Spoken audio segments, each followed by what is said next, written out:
Thomas Hart was already dead when he killed his first Japanese officer. He knew it the moment the radio died. November 14th, 1943, 10:15 hours, some nameless volcanic rock northwest of Bougainville. The SCR-300 had made a sound like a firecracker, coughed smoke, and turned into 38 pounds of useless metal. Kowalski, the radio operator from Ohio, just stared at the burnt-out chassis in his lap. Nobody said anything. They did not need to. 4 Marines, 0 communication, an island crawling with Japanese soldiers who had just slaughtered their entire squad. Hart had done the math in under 3 seconds. They were ghosts. That was 6 days ago. Now Hart lay in the dirt on a ridge above a Japanese command post, watching an officer through his rifle scope. The officer was young, maybe 30, with a thin mustache and a sword that looked older than the war. He stood outside a canvas tent, smoking a cigarette, talking to 2 subordinates. Hart could see the insignia on his collar. A captain, the 3rd one this week. Hart's finger rested on the trigger. He was not shaking. He had stopped shaking on day 2 after Davies died. Davies, the demolitions expert who never stopped talking, had stepped on something in the jungle. Not a mine. A punji stake, poisoned, hidden under leaves. It went through his boot and into his foot. He was dead by morning, fevered and convulsing, whispering about his mother in Pittsburgh. Hart and the others buried him in a shallow grave and kept moving. Miller died on day 4.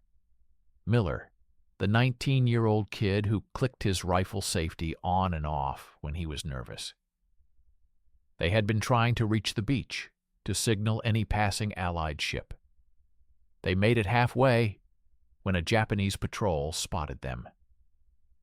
Kowalski took a round through the throat in the first volley. He drowned in his own blood before Hart could even reach him. Miller panicked, broke from cover, ran. Hart heard him screaming for maybe 10 seconds before the machine gun cut him down. Hart had killed the machine gunner. Then he killed the 3 soldiers near the gun. Then he disappeared into the jungle and did not stop moving until nightfall. When he finally allowed himself to think, he realized he was alone. Completely alone. On an island held by what he now estimated to be at least 200 Japanese soldiers. With no radio, no support, no extraction. No one even knew he was alive. That night, Hart made a decision. He could try to survive, hide, wait for some miracle rescue that would never come. Or he could make them pay for Davies, for Miller, for Kowalski, for Morrison, and the entire squad that got chewed up on the north side of this island because intelligence was too lazy or too stupid to count properly. He chose the second option. And he chose to start with the officers. Officers gave orders. Officers planned operations. Officers held maps and intelligence. Kill enough officers, and you do not just hurt morale. You cut the head off the snake and watch the body thrash. Hart had 11 confirmed kills before this island. Now he had 19, 8 in 6 days. All of them officers or senior NCOs. He was hunting them like they were deer. Through his scope, the Japanese captain flicked his cigarette away and turned back toward the tent. Hart adjusted for wind. 240 yards. Slight breeze from the east. He exhaled slowly, let his heartbeat settle, and squeezed. The Springfield kicked against his shoulder. The captain's head snapped back. He crumpled. The 2 subordinates froze for half a second, then started shouting. Men poured out of tents. Hart was already moving, sliding backward off the ridge, grabbing his rifle, disappearing into the undergrowth. He had done this 8 times now. He knew the pattern. They would search. they would find nothing. They would be terrified because they could not see him, could not predict him, could not stop him. He moved through the jungle like something that did not belong to the world anymore. His uniform was shredded, stained with mud and blood. His face was gaunt, unshaved, eyes sunken. He had not eaten a full meal in 4 days. He drank from streams and chewed on roots he hoped were not poisonous. He slept in 2-hour intervals, always moving, never staying in the same place. He had become a different species, not a marine, not even a soldier, something older, a predator. He thought about the transport ship that had left without them. He thought about command writing them off as killed in action. He thought about his parents in Oregon getting a letter saying their son died heroically. He thought about how none of that mattered anymore because Thomas Hart, Corporal, United States Marine Corps, was dead. What walked through this jungle now was something else, something the island had made, something with a rifle and a purpose, and nothing left to lose. By nightfall, he was 3 miles from the command post. He heard search parties in the distance, shouting, crashing through the brush. Amateurs. He climbed a tree, wedged himself into the branches, and waited. They passed beneath him twice, so close he could have reached down and touched them. They never looked up. When they were gone, Hart pulled out a small notebook he had taken from Davies's pack. He opened it to a page where he had been keeping count. He made a mark next to the word Captain. 3 now. He flipped to another page where he had sketched a rough map of the island based on what he had seen. Command posts, patrol routes, supply dumps. He was learning this place, learning it better than the Japanese who thought they owned it. He allowed himself to think, just for a moment, about what happened when you stopped being a person and became a weapon. He thought about whether he would ever be able to go back, even if rescue came. He thought about the look on that captain's face in the half-second before the bullet arrived, the surprise, the absence of understanding. He thought about how easy it had become, how normal. Then he stopped thinking. Thinking was dangerous. Thinking made you human. And humans died on this island. Only ghosts survived. Hart closed the notebook. He checked his rifle, counted his remaining ammunition. 42 rounds. Enough. Tomorrow he would move south, toward the supply depot he had spotted 2 days ago. Officers liked to inspect supplies. It made them feel important. It also made them predictable. He settled into the tree and closed his eyes. Somewhere in the distance, the Japanese were still searching. Let them search. Let them wonder. Let them start to understand that their island had something on it now that did not follow rules, did not retreat, did not stop. The broken radio had not stranded Thomas Hart. It had created something worse. It had created a hunter with nothing left but the hunt. And the hunt had only just begun. Hart had not spoken out loud in 9 days. He tested his voice on the morning of day 10, whispering a single word into the humid air. His name. It came out wrong, cracked and unfamiliar, like it belonged to someone else. He decided not to try again. Speech was for people who had someone to talk to. He did not. The island had a name now. He had found it on a map he took from the body of a lieutenant he killed on day 7. The map was in Japanese, but the coordinates were universal. The island was called Talicia. It was not supposed to exist in American operational plans. That explained why intelligence had been so catastrophically wrong. They had sent Morrison's squad to recon an island that was not even on their charts. Someone in command had confused coordinates, or used outdated maps, or simply did not care enough to check. 33 Marines paid for that mistake with their lives. Hart stopped caring about blame on day 8. Blame was another human thing, and he was trying very hard not to be human anymore. He moved through the jungle in the pre-dawn darkness, his boots making almost no sound on the damp earth. He had learned to walk differently, heel to toe, weight distributed, each step deliberate. The Japanese patrols crashed through the undergrowth like they owned the place. Hart moved like water, finding the path of least resistance, flowing around obstacles. He had become part of the island's rhythm. His body was changing. He had lost weight, maybe 15 pounds. His uniform hung loose. He had tied it tighter with vines, discarded anything that made noise. Dog tags gone, buried with Davies. Helmet gone, too heavy and too visible. He wore a strip of torn cloth around his head to keep sweat from his eyes. His hands were cut, scarred, calloused in new places. He looked at them sometimes and did not recognize them. The supply depot was exactly where he remembered. A clearing on the south end of the island, 3 large canvas structures, crates stacked under camouflage netting. Hart had been watching it for 2 days from a position on the ridge above. He had counted personnel, timed patrols, mapped routines. 26 soldiers rotated through in shifts. Officers visited twice a day, morning and evening, to check inventory and sign paperwork. Yesterday morning it had been a lieutenant. Yesterday evening a captain.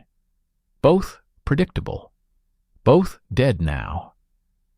This morning something different arrived. Hart saw them coming from half a mile away. A column of soldiers, maybe 40 strong, escorting a vehicle. Not a truck. Something smaller. A staff car. Black, polished, completely out of place in the jungle. It rolled into the depot at 0730 hours and stopped near the largest tent. Soldiers scrambled to attention. An officer emerged from the car. Hart adjusted his scope and felt something cold settle in his chest. The officer wore a uniform that was cleaner, sharper than anything Hart had seen on this island. Insignia on his collar that Hart did not immediately recognize, but the way the other soldiers reacted told him everything. This was someone important. A major, maybe higher. He carried himself differently, back straight, movements efficient.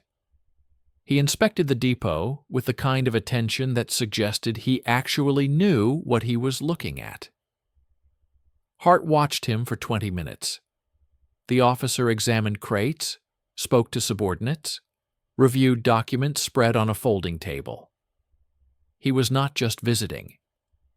He was conducting an audit, checking something specific. Hart counted the guards around him. 8, all alert, all positioned with decent fields of fire. Killing this officer would not be like the others. This would be complicated. But complicated did not mean impossible. Hart pulled back from the ridge and moved east, circling to a different vantage point. He needed a position with cover, concealment, and an escape route. The ridge was too exposed. If he took the shot from there, the soldiers would triangulate his position in seconds.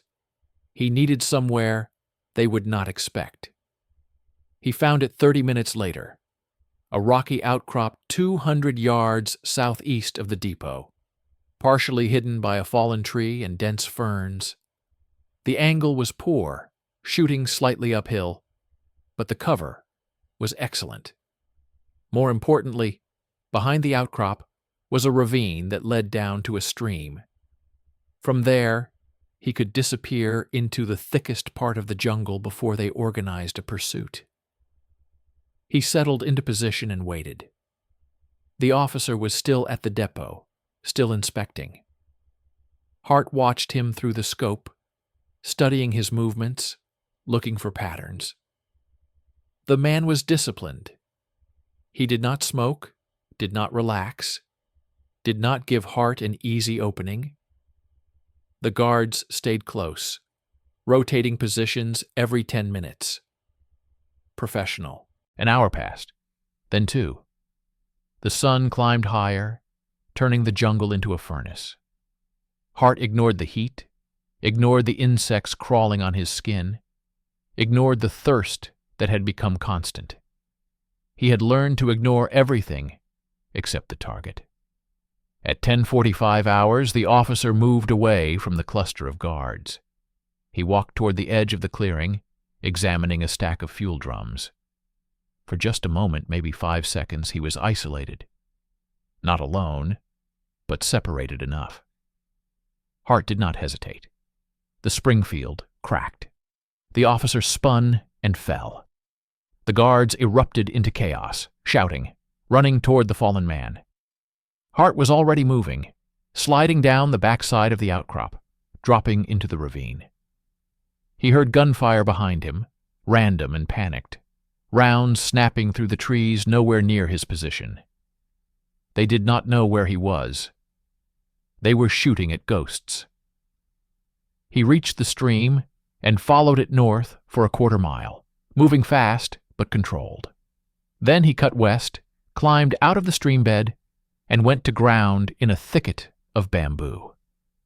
He lay flat, breathing slowly, listening. The search parties came 20 minutes later, larger than before, more organized. They swept through the jungle in a grid pattern, calling to each other, coordinating. Hart counted at least 60 soldiers. They were taking this seriously now. Killing a major, or whatever rank that officer held, had crossed a line. They searched for 3 hours. They came within 30 feet of Hart's position twice. He did not move, did not breathe heavy, became part of the earth. They passed by. When the sun started to set, they withdrew, frustrated and empty-handed. Hart waited another hour before moving. Full dark now, the jungle alive with night sounds. He headed northwest, toward a cave system he had discovered on day 5. It was deep enough to hide in, defensible, with multiple exits. He had stashed supplies there, items scavenged from the dead, a canteen, a Japanese ration tin, a bayonet. He reached the cave and crawled inside, finally allowing himself to relax. He sat in the darkness and felt the weight of what he had become. 20 kills now.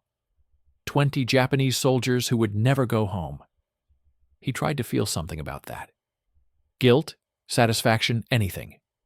There was only emptiness. He thought about the officer he had killed today. The man had a name, a family, maybe children waiting in Tokyo or Osaka. Maybe he was a good officer, fair to his men, competent. Maybe he was cruel. Hart would never know. It did not matter. The man wore the uniform, gave the orders, perpetuated the machine that had killed Morrison and Davies and Miller and Kowalski. That made him a target. That made him dead. Hart pulled out his notebook and made a mark. Then he sketched the new search pattern the Japanese had used, noted the increased numbers, the better coordination. They were adapting. He would need to adapt faster. He ate half a ration tin, drank water from the canteen, and lay down on the stone floor of the cave. Sleep came quickly now, dreamless and deep. His body had learned to shut down completely, to recover in short bursts. Another adaptation. Another piece of Thomas Hart that had been filed away to make room for whatever he was becoming. Outside, the island settled into its nighttime rhythms.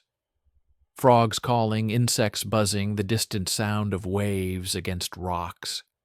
Somewhere out there, Japanese soldiers were reporting the death of their commanding officer.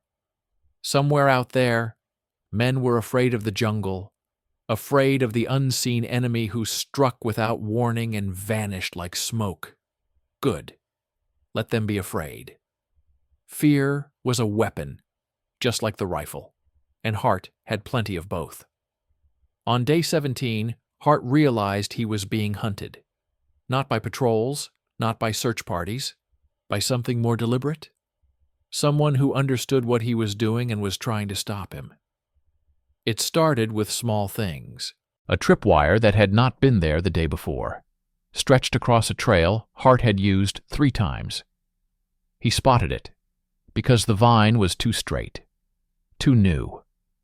He stepped over it and kept moving, but the message was clear. Someone was studying his patterns. Then the bait. On day 19, Hart observed a Japanese captain, standing alone near a clearing, smoking a cigarette, perfectly exposed. Too exposed. Hart watched him through his scope for 40 minutes. The captain never moved, never looked nervous, just stood there like he was waiting for something. Hart scanned the tree line and found them. 3 positions, camouflaged. Machine guns zeroed on the exact spot where a sniper would set up to take the shot. They had predicted him. They had tried to turn his own tactics against him. Hart did not take the shot. He withdrew and changed his entire approach. But the realization stayed with him. Somewhere on this island was a Japanese soldier, smart enough to think like he did. Someone who had analyzed the pattern of officer deaths and recognized it was not random. Someone who was now playing the same game Hart was, except in reverse. Hunter versus hunter. Hart needed to know who. He spent 2 days doing nothing but reconnaissance. No kills, no risks, just watching. He mapped Japanese positions with obsessive detail, noted every face he could see through his scope, looked for anyone who seemed different. On the afternoon of day 21, he found him. The man was older than most of the soldiers, maybe 40. He wore a uniform without insignia, which was unusual. He moved through the command post like he had authority, but did not need to prove it. Soldiers deferred to him, but not with the rigid formality they showed officers. He carried a rifle, a Type 97 sniper rifle with a scope, and he carried it like someone who knew how to use it. Hart watched him for 3 hours. The man inspected positions, gave quiet instructions, traced lines of sight with his hands. He was teaching the soldiers how to think like a sniper. He was turning them into a counter-sniper unit. And he was good at it. That night, Hart made a decision that surprised him. He was not going to kill this man from a distance. He was going to get close. It was tactically insane. Everything Hart had done for 3 weeks was built on distance, on being invisible, on striking and vanishing before the enemy could respond. Getting close meant risk, meant exposure, meant the possibility of capture or death. But something in Hart needed to see this man up close, needed to understand him, needed to prove that even the best hunter on their side could not stop what Hart had become. He spent the next day preparing. He scavenged a Japanese uniform from a body he found in the jungle, a soldier who had probably died from disease or accident. The uniform was too large and smelled like rot, but Hart cleaned it as best he could. He cut his hair short with his bayonet, shaved his face using water from a stream and the edge of his knife. He looked at his reflection in the water and barely recognized himself. Hollow cheeks, sunken eyes, skin burned dark by the sun. He looked like something that had been buried and dug up. On day 23, Hart walked into the Japanese command post. He did it at dusk, when visibility was poor and soldiers were tired. He kept his head down, his rifle slung, moving with the posture of someone who belonged. No one stopped him. No one even looked at him twice. He was just another soldier in a camp full of soldiers. He found the sniper near the supply tents, examining maps by lamplight. Hart approached slowly, carefully, his heart hammering, but his face calm. He stopped 3 feet away and spoke in Japanese. 2 words he had learned from the phrase book. He took off, a dead lieutenant. "Excuse me." The sniper looked up. His eyes were sharp, evaluating. He said something in Japanese that Hart did not understand. Hart responded with the only other phrase he knew. "I do not understand." He said it in English. The moment stretched. The sniper's hand moved toward his sidearm. Hart could have killed him then, could have driven the bayonet under his ribs before anyone noticed. But he did not. He just stood there, waiting, watching the recognition dawn in the other man's eyes. The sniper understood. Hart could see it. This was the American, the ghost, the one who had killed 23 of their officers and vanished into the jungle like smoke. And he was standing 3 feet away, unarmed, in a stolen uniform, in the middle of a Japanese command post. The sniper did not draw his weapon. He did not call for help. He just stared at Hart with something that looked almost like respect. Then he spoke slowly, in broken English. "You are brave, or crazy." Hart smiled. It felt strange using those muscles. "Both." The sniper nodded. He said something else in Japanese, then seemed to search for the English words. "Why you come here?" Hart thought about that. Why had he come? To prove something. To take a risk just to feel alive. To look into the eyes of the only person on this island who understood what he was? Finally he said, "To see you." The sniper studied him for a long moment. Then he did something unexpected. He reached into his pocket, pulled out a cigarette, and offered it to Hart. Hart took it. The sniper lit it with a match, then lit one for himself. They stood there, in the middle of an enemy camp, smoking together like old friends. The sniper spoke again, his English halting, but clear enough. "You kill many officers. Good officers. My friends." He paused. "I respect this. You are a good hunter." Hart exhaled smoke. "So are you." "Yes." The sniper smiled, but it did not reach his eyes. "But now I hunt you, and I will find you. Not today, but soon." Hart nodded. "Maybe." They finished their cigarettes in silence. When Hart was done, he dropped the butt and ground it into the dirt with his boot. He looked at the sniper one more time, memorizing his face. Then he turned and walked away. No one stopped him.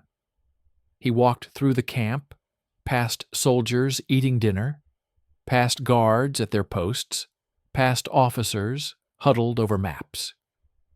He walked out the southern perimeter and into the jungle. When he was 100 yards away, he heard the alarm. Shouting, confusion, the sound of soldiers scrambling. Someone had finally noticed the American in their midst. But Hart was already gone. He ran through the jungle, not panicked but fast, putting distance between himself and the camp. He could hear them behind him, crashing through the undergrowth, but they were slow and he was not. He led them in circles, doubled back, used every trick he had learned. By midnight, they had given up. Hart climbed into a tree 5 miles from the command post and allowed himself to breathe. His hands were shaking now, the adrenaline finally catching up. He had just walked into an enemy camp, stood face to face with the man hunting him, and walked out alive. It was the stupidest thing he had ever done. It was also the most human thing he had done in 3 weeks. He thought about the sniper, about the respect in his eyes, about the cigarette shared between enemies, In another world, another war, they might have been friends. They understood each other in a way no one else could. They were both hunters, both alone, both doing what they were made to do. But this was not another world. This was Talicia, November 1943, and only one of them would leave this island alive. Hart pulled out his notebook and sketched the sniper's face from memory. He wrote a single word underneath: worthy. Then he closed the notebook and settled into the tree. Tomorrow he would go back to killing. Tomorrow he would continue the hunt. But tonight, just for a few hours, Thomas Hart let himself remember what it felt like to be a person again. It would be the last time the sniper found Hart on day 29. Hart was in a position overlooking a jungle trail, waiting for a supply convoy he had tracked for 2 days. He had his rifle trained on the road, his breathing steady, his mind empty. Then he felt it. The sensation of being watched, the prickling on the back of his neck that every predator learns to recognize. He did not move, did not turn around, just shifted his eyes slowly to the left, scanning the tree line behind him. Nothing. He waited 10 seconds and scanned right. Still nothing. But the feeling remained, insistent, undeniable. Someone was out there. Hart made his decision in less than a second. He abandoned the position, sliding backward into the undergrowth, leaving his rifle behind as bait. He circled wide, moving silent and fast, coming around to flank whoever was watching him. It took him 12 minutes to complete the loop. When he came back to his original position from the opposite direction, he found him. The Japanese sniper was in the exact spot Hart had occupied, examining the abandoned Springfield rifle. He held it carefully, almost reverently, turning it over in his hands. He was alone. No backup, no support, just one hunter tracking another. Hart could have killed him. He had his bayonet, the element of surprise, a clear approach. 3 seconds, and it would be over. But he did not move. He watched. The sniper set the rifle down and looked around, reading the position the way Hart had taught himself to read terrain. Where the shooter would lie, where he would rest the rifle, what his sight lines would be. The sniper nodded to himself, understanding. Then he did something that made Hart's blood freeze. He spoke, in English, not looking at Hart, but speaking to the jungle itself. "I know you are here. I know you watch me." His accent was thick, but his words were clear. "This is good rifle. American weapon. Very accurate." He paused. "But you leave it behind. This tells me you are smart. You know I am here." Hart stayed perfectly still. The sniper continued. "I have question for you, American. Why you fight? Your men are dead. No one comes for you. You are alone. Why not surrender? Why not hide? Why you still kill?" The jungle was silent, except for the distant sound of birds. Hart did not answer. The sniper smiled, still not looking directly at him. "I think I know, because you cannot stop. You become something that only knows how to hunt. Like me." He picked up the Springfield again and examined the scope. 47 kills I have. Before this war I hunt deer in mountains near Hokkaido. My father teach me. He say hunting is not about killing, is about understanding. You must think like the deer. Know where it goes, what it eats, when it sleeps. Only then you can find it. He set the rifle down. "Now I understand you, American. I know where you go. I know how you think." The sniper stood and turned in a slow circle, his eyes scanning the jungle. He stopped, facing almost directly at Hart's position. Almost, but not quite. 3 times I find your tracks. 2 times I find your hide. I learn your pattern. You like high ground. You like distance. You are patient, but now I make you come close. Now I change the game." He reached into his pack and pulled out something wrapped in cloth. He unwrapped it carefully. It was a photograph.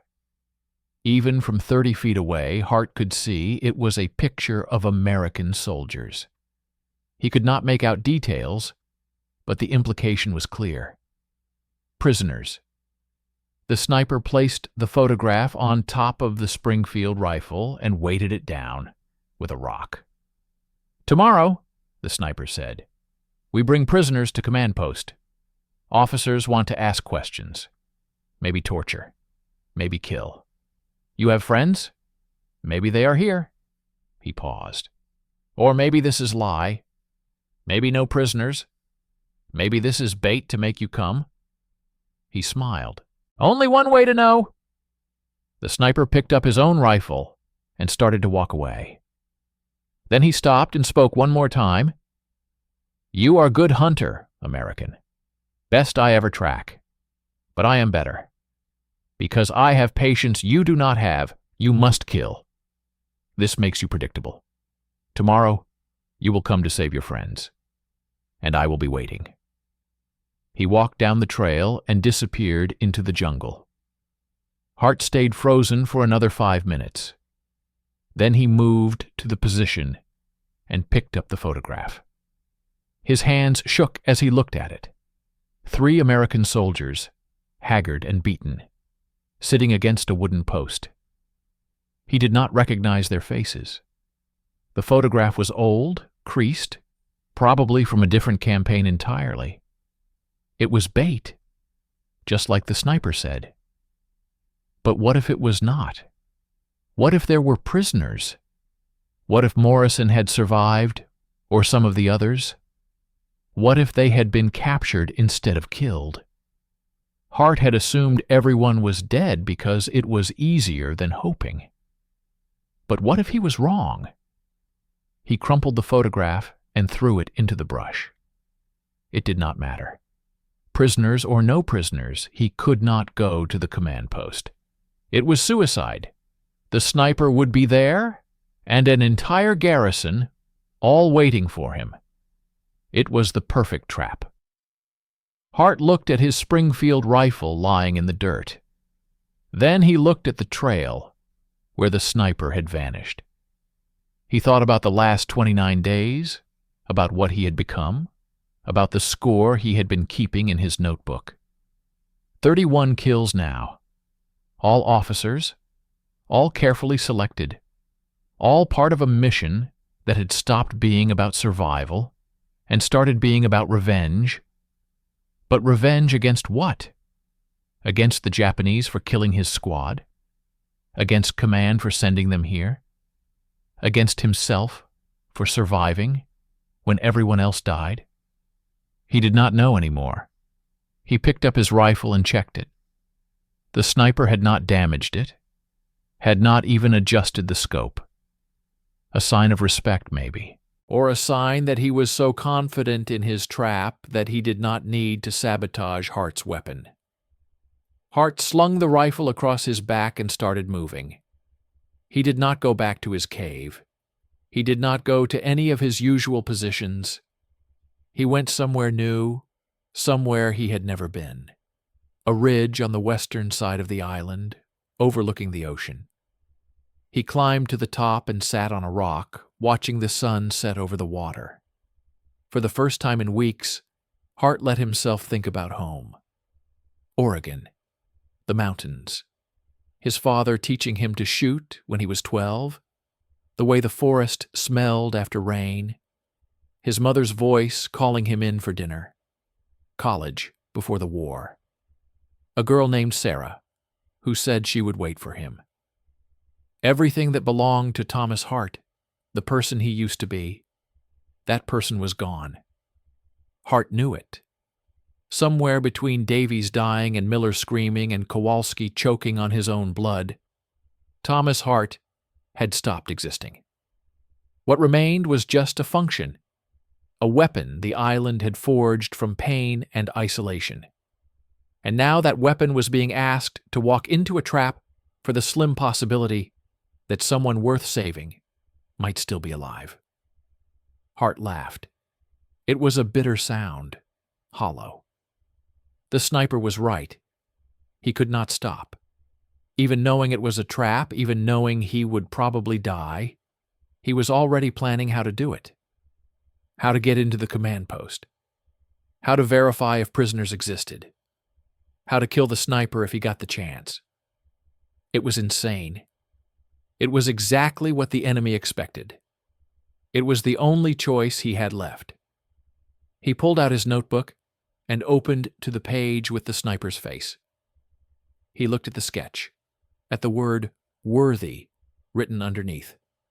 Then he tore out the page and held it up to the wind. He let it go. The paper tumbled down the cliff face and disappeared into the ocean below. Tomorrow, he would go to the command post. Tomorrow, he would spring the trap. Tomorrow, one of them would die. Maybe both. But tonight, sitting on this ridge, watching the Pacific turn gold and red in the dying light, Hart made himself a promise. If he survived, if he somehow made it off this island, he would find a way to become human again. He would stop hunting. He would stop killing. He would remember what it meant to be something other than a weapon. It was a nice thought. But deep down, in the part of himself he could not lie to, Hart knew the truth. Some things, once broken, could not be fixed. And he had been broken for a very long time. Hart attacked the command post at dawn. Not because it was tactically sound. Not because he had a plan, but because the sniper had made one mistake. He assumed Hart would come during the day, when the alleged prisoners would be visible, when the trap would be obvious. He did not expect Hart to come in the dark, before the trap was even set. Hart moved through the perimeter at 05:20 hours, 30 minutes before sunrise. The guards were tired, half asleep, their night vision ruined by the campfires they huddled around for warmth. He slipped past 2 sentries, cut the throat of a third who turned at the wrong moment, and was inside the camp before anyone knew he was there. He had one objective: find out if prisoners existed. If they did, get them out. If they did not, kill as many officers as possible and disappear. Simple. Suicidal. Exactly the kind of plan Thomas Hart would never have made 30 days ago. The camp was larger than he remembered from his previous visit. More tents, more supplies, more soldiers. Whatever operation the Japanese were running on this island, it was expanding. Hart moved between the structures like a shadow, his bayonet in one hand, his pistol in the other. He had left the rifle behind, too unwieldy for close combat. This was knife work now. He found the prisoners in the 4th tent he checked. There were 5 of them. Americans. Emaciated, beaten, bound to posts with their hands tied behind their backs. Hart's heart lurched. He moved closer, studying their faces in the dim light filtering through the canvas. He did not recognize any of them. Not Morrison's squad. Different unit, different island, probably captured weeks ago and brought here for interrogation. One of them was awake, a corporal, young, maybe 22. His face was swollen, one eye completely shut. He saw Hart, and his good eye went wide. Hart put a finger to his lips. The corporal nodded, understanding. Hart moved to the first prisoner and cut his bonds. The man slumped forward, unconscious, or too weak to stand. Hart moved to the second, then the third. He was working on the 4th when he heard it. A voice behind him, speaking in accented English. I knew you would come early. Hart spun. The sniper stood at the tent entrance, his rifle aimed at Hart's chest. Behind him, soldiers were gathering, alerted by his presence. Hart had maybe 5 seconds before they rushed in. The sniper smiled. You think like Hunter, but I think like you thinking like Hunter. So I come early too. I wait here all night. He gestured to the prisoners. They are real. I tell you truth. But I know truth does not matter. You come anyway, because you cannot help yourself. Hart's pistol was in his hand, but not raised. The sniper's rifle was already aimed. No way to draw and fire before the bullet hit. Hart looked at the prisoners, then back at the sniper. He said, "Let them go. Your fight is with me." The sniper shook his head. "My fight is not with you. My fight is for my country. You are just target. Very good target. But still, just target." He paused. "But I give you choice. You drop weapon, you surrender, they live. Maybe. Maybe my officers let them go in prisoner exchange. Maybe they torture them. But they have chance. You fight, you die, they die. Choose." Hart thought about it for exactly 1 second. Then he raised his pistol and fired. He did not aim for the sniper. He aimed for the lantern hanging behind him. The glass shattered, oil sprayed, and the tent erupted in flame. The sniper dove to the side, his shot going wild. Hart grabbed the nearest prisoner, the young corporal, and hauled him toward the back of the tent. He slashed through the canvas with his bayonet and shoved the corporal through the opening. "Run!" he shouted. Then he went back for the others. The tent was burning fast, smoke filling the space. Hart could hear soldiers shouting outside, confusion and chaos. He cut the bonds on the remaining prisoners, dragging them toward the opening. 2 of them could walk, the other 2 could not. Hart hoisted one over his shoulder and dragged the other by his collar. He made it out of the tent as the roof collapsed in flames. Gunfire erupted, muzzle flashes in the pre-dawn darkness. Hart did not have time to be careful. He ran, the prisoners stumbling behind him, bullets snapping past his head. He made it to the tree line and kept going, crashing through the jungle with all the stealth of a wounded elephant. Behind him, the camp was in full alarm. Soldiers poured out of tents, officers screamed orders, and somewhere in that chaos the sniper was coming for him. Hart could feel it, could sense the pursuit like a physical weight. He ran for 20 minutes before he stopped. The prisoners were scattered. Some had fallen behind, but 3 were still with him, including the corporal. Hart set down the man he was carrying and assessed. The corporal had a broken rib, maybe 2. The others were dehydrated, malnourished, but ambulatory. Not ideal, but alive. The corporal grabbed Hart's arm. "Who are you?" "Nobody," Hart said. "Can you walk?" "I think so." "Good. We are heading west, toward the coast. There is a cove with caves. We hide there until I figure out extraction." "Extraction?" The corporal laughed, a bitter sound. "There is no extraction. We have been here for 6 weeks. No one is coming." Hart looked at him. "Then we make them come." He did not know how. He did not have a radio, did not have a boat, did not have any way to contact friendly forces. But he had just walked into an enemy camp, freed 5 prisoners, and walked back out alive. If he could do that, he could do anything. They started moving again. Slower now, accommodating the injured. Behind them, the sound of pursuit grew louder. The Japanese were not giving up, and somewhere in that pursuit was the sniper, tracking, hunting, closing in. Hart pushed the prisoners forward and took up a rear guard position. He had 4 rounds left in his pistol and his bayonet. Not much, but enough. He would hold them off as long as he could. Buy time for the prisoners to get clear. Then, if he survived, he would deal with the sniper. The sun broke over the horizon, turning the jungle gold. Hart heard them coming, a half-dozen soldiers moving in formation. He waited until they were close, then stepped out and fired. 2 shots, 2 down.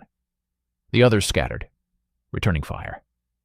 Hart ran, weaving through the trees, leading them away from the prisoners.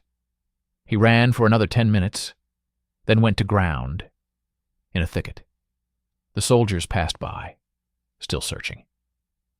When they were gone, Hart circled back, heading toward the cove. He found the prisoners there, huddled in the cave he had shown them. All 5 had made it. The corporal looked at Hart like he was seeing a ghost. "You came back." "I said I would. Who the hell are you?" Hart thought about that question. Who was he? Corporal Thomas Hart, USMC, the sniper who had killed 31 Japanese officers, the ghost of Talicia, the broken weapon that could not stop hunting. He settled on the truth. "I am the guy who is getting you off this island." The corporal nodded slowly. "Okay. How?" Hart had no idea. But he sat down and pulled out his notebook, started sketching plans, calculating options. The prisoners watched him, hope flickering in their eyes for the first time in weeks. Hart tried not to disappoint them by admitting he was making it up as he went. Outside the cave, the jungle hummed with the sound of search parties. The Japanese would not stop until they found them. And the sniper would not stop until Hart was dead. The math was simple. 7 men, 1 pistol with 2 bullets left, a bayonet, and an island full of enemies. The odds were impossible. But Hart had survived impossible for 30 days. He could survive it a little longer. Day 32 began with Hart doing something he had not done since the landing. He prayed. Not to God. He was not sure he believed in God anymore, but to Morrison, to Davies, to Miller, to Kowalski, to the ghosts of his squad who had died because intelligence was wrong and command did not care. He asked them for strength. He asked them for luck.